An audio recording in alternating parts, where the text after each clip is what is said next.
number one is that you got this collapsible retainer here, but at the same time it supports your bait that you rig on here.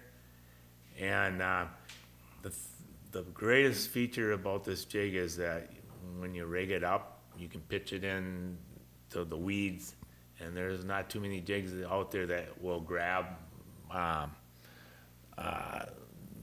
Durbus in the water and bring back, and your cast is wasted.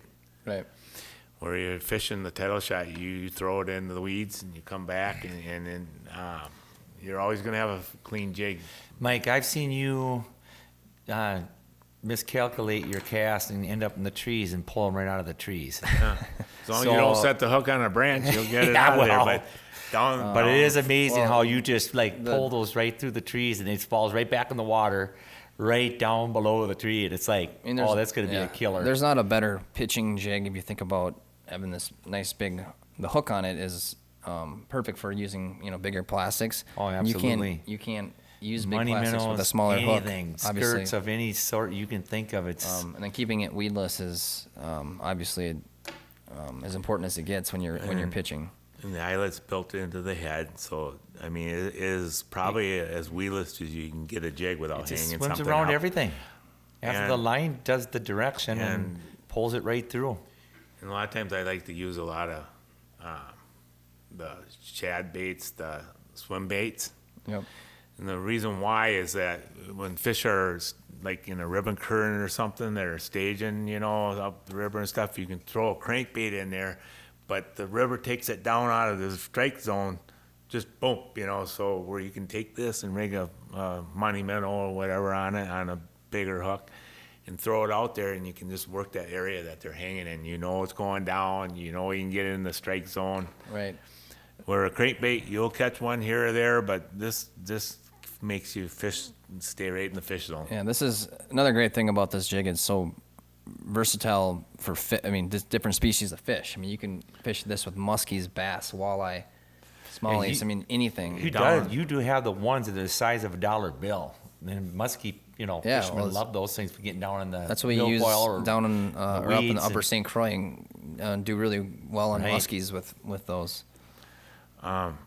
And then the thing like down in the saltwater, down in the mangroves and stuff, down in Florida and stuff, when you're fishing snook and redfish and stuff, these are awesome. You can throw it right in that thick stuff that they're hanging out in, and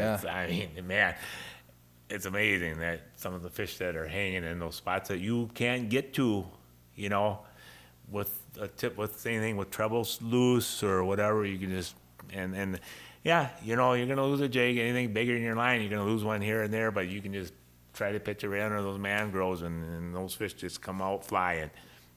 It's amazing because anything else you wouldn't throw in there because unless you want to get your wallet out. Right. And you just don't do it because No, most plastics you buy nowadays are, More expensive 75 than cents. Well, they're not that expensive. No, I know, Well, but a lot of it- them are it's $6 used- for 6 of them. Yeah, They're a buck so a a piece. buck Just a a hammer and piece, rip 'em right off. You don't, the time you buy the jig head and then it's the not cheap. downtime and retying and stuff, so. That is a huge jig, man. I mean, as far as the title shot goes, wow, what a I wish I used it more. I use the knuckleball majority of the time. But you know what? A lot of times when you're fishing bass on these with throwing in the weeds, Yeah. you wouldn't believe the wallies that you catch. Right. That you ask any of these bass fishermen down there, they catch a lot of walleyes up in those shallows, and it's like it's wallies, amazing. They say they spend a lot of time in the weeds. A lot of people don't. They always think Right. they're deep and Up on in the the rock wood, structure and stuff, up in the but they trees. spend a lot of time in the weeds. Yeah. Yep. Especially And when that's they're pushing that's those where, when bait you fish especially up getting there. the canes and stuff. That's where that jig just works out so well. Yeah, I'm almost tempted to bite it right now. It's amazing. A lot of times what I'll do, because the way these hooks are bent, if that hook isn't grabbing into a piece of cardboard, you tip it upside down, it should dig into a piece of cardboard, and so I'll either, it depends on my bait. If I'm using a short bait, I'll bend it up here a little bit. But if I'm using a long bait, I'll bend it down here and move the hook back. But when you tip it upside down, that point should hit into the cardboard, and then it's a trigger set then. Sure.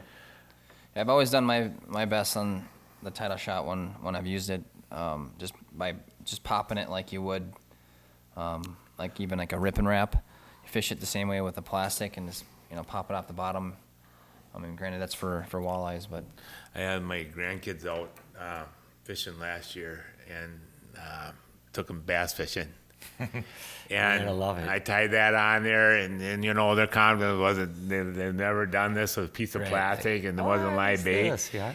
And I says, just start casting the lily pads. And I says, when you get right to the end, just let her drop down. And I tell you what, if you see that they're surprised Yeah. that they got this, they didn't even set the hook. It's basically the bass set the hook themselves. Right. That's a great thing about Roll it this in stuff. there, and those kids were just ecstatic. And they wouldn't put the poles down all day.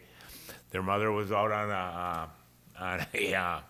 a paddle board. While she's paddling, one of them would sit on the front of it and cast just all day. No, they ain't gonna give up now. They don't know what the heck is gonna hit this thing. But a lot of guys love this jig when they got newbies in the boat and learning how to fish and stuff, because they know that number one is they don't have to worry about snagging all the time, and so when they rig it up weedless, but the best part of it is that they catch fish with it, Oh, absolutely. and it just saves them a lot of downtime. the times that I've fished smallies on the river with this jig, That thing's amazing. You got it for sure. What's important is you have to have the right weight, because you don't want it too heavy where it sits and gets caught in the rocks. Right. You want something that kind of is easy to pop over, Yep. kind of flow down with the current a little bit. But that would be my tip for that.